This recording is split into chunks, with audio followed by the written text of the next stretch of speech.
की बात हो और मर्यादा का विषय हो तो क्यों ना आए नाम देवासी का। चलो इसी बात के साथ हम आगे बढ़ते हैं साथियों।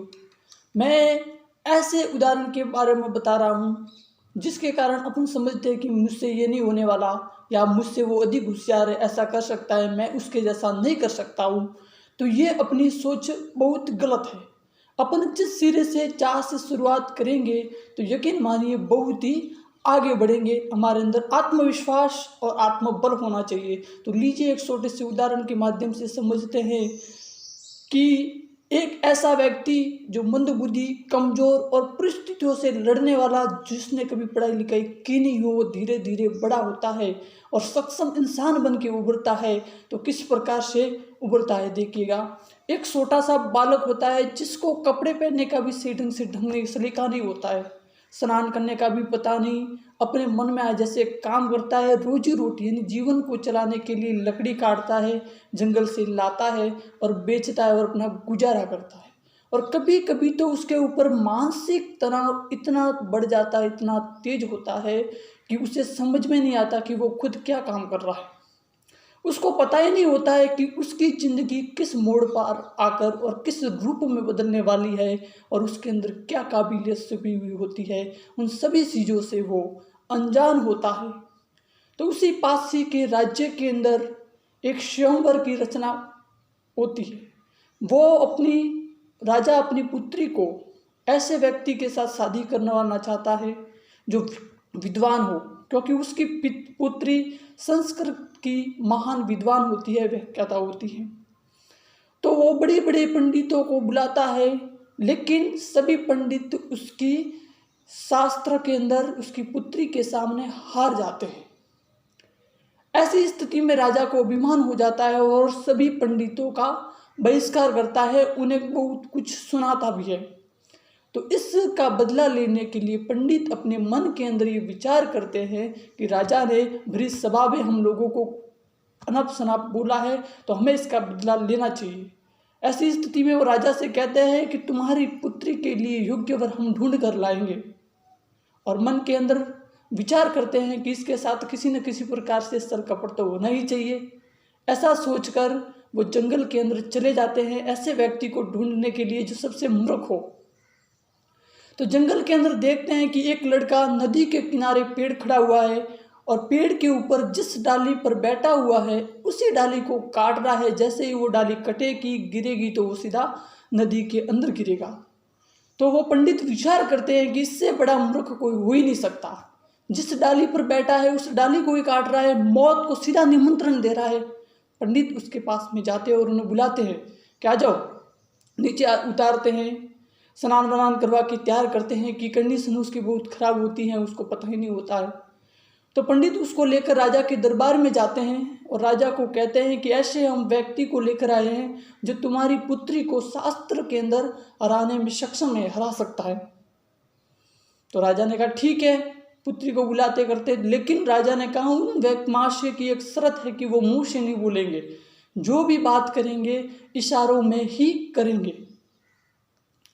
तो ठीक है, पुत्री मान गई। स्वयंवर लोगों एकत्रित हुए, भीड़ एकत्रित हुई, बैठा दिया गया उसको भी सामने, वो भी सामने बैठी है, पंडित भी आसपास में बैठे हुए हैं। तो पंडित बहुत ही होशियार है, वो जो कहेगा उसके जवाबों का अलग रूप में अर्थ निकाल लेंगे।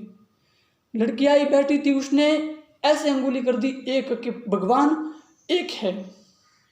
तो उस व्यक्ति ने सोचा कि ये मेरी एक आंख फोड़ने के लिए कह रही है, एक अंगुली सामने करती है, तो उसने दो अंगुली कर दी कि मैं भी किसी से कम थोड़ी आदमी हूँ, दो अंगुली आगे कर दी कि मैं तेरी दोनों आंखें फोड़ दूंगा, ऐसा समझकर। लेकिन पंडितों ने उस चीज को अलग अर्थ में लिया और कहा कि ये महाशय कहना चाहते हैं कि भगवान एक है, लेकिन लोग अलग अलग रूप में उनको मानते हैं, इसीलिए दो है, कि धारणाएं दो चल रही है। तो दूसरा सवाल किया, उस लड़की ने 5 अंगुलियां बताई। लड़की का कहने का मतलब था कि 5 तत्व होते हैं। तो उस लड़के ने सोचा कि ये मुझे थप्पड़ दिखा रही है तो मैं किसी से कम नहीं हूँ, उसने दिखा दिया मुक्का के, ये देख तू थप्पड़ मारेगी तो मेरे पास भी हिम्मत है, मुक्का दिखा दिया। तो ऐसी स्थिति में उन पंडितों ने इसका ये मतलब निकाला कि 5 तत्व होते हैं, लेकिन जब ये संगठित होकर किसी मिट्टी में विलीन हो जाते हैं तो समाप्त हो जाते हैं, अग्नि में जलकर राख हो जाते हैं। जब संगठित होते हैं तो राख बन जाते हैं। इसी प्रकार जब उसकी शादी उस लड़की के साथ में हो जाती है, शादी करके घर पे आते हैं, घर पे आने के बाद में भी कंडीशन सेम रहती है, बाजार के अंदर घूमने के लिए जाते हैं। तो उसको तो पता नहीं है, नाड़ी ऊँट को बाजार के अंदर ऊँट को देखा और चिल्लाने लग जाता है, ऐसे ही करने लगता है, हरकतें उल्टी पुल्टी उल्टी सुल्टी, हाथ पकड़ के चलने लग जाता है जैसे कोई छोटा बच्चा हो। तो उस स्थिति से उस औरत को बहुत ही शर्मिंदगी महसूस होती है और वो घर पे आती है और तुरंत उस व्यक्ति को छोड़कर पियर चली जाती है। और जब वो उसको छोड़कर साथियों पियर चली जाती है तो उसके मन में इतना गहरा दुख बैठता है, दुख होता है कि वो खुद भी घर को छोड़कर एक काली माता के मंदिर में जाता है, माँ काली की भक्ति करता है और उसके साथ में ज्ञान को अर्जन करने की कोशिश करता है। और इतना ज्ञान अर्जित करता है जो महान ग्रंथ संस्कृत की रचना करता है, उनका नाम है कालिदास। तो कहने का मतलब किसकी स्थिति कहाँ से बदल जाए कोई कहा नहीं जा सकता, किस मोड़ से कुछ व्यक्ति बदल जाए, यानी उसके अंदर की ताकत को कब कोई पहचान ले, इसके बारे में कोई कहा नहीं जा सकता। इसीलिए आगे बढ़ते रहिए, लगातार कोशिश करते रहिए, संघर्ष ही जिंदगी होना चाहिए, क्योंकि कोई किसी से कमज़ोर नहीं होगा। यदि महत्वपूर्ण रूप से आगे बढ़ने की कोशिश करेंगे तो हम सक्षम बनकर जरूर उभरेंगे। दुनिया की कोई ताकत आत्मविश्वास और आत्मबल के सामने टिकी हुई नहीं रहती है।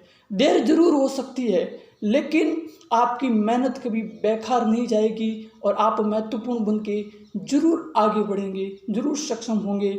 इसीलिए कमज़ोर व्यक्ति भी, बिना पढ़ा लिखा भी व्यक्ति बाद में ज्ञान अर्जित कर महत्वपूर्ण बन सकता है, महान विद्वान बन सकता है।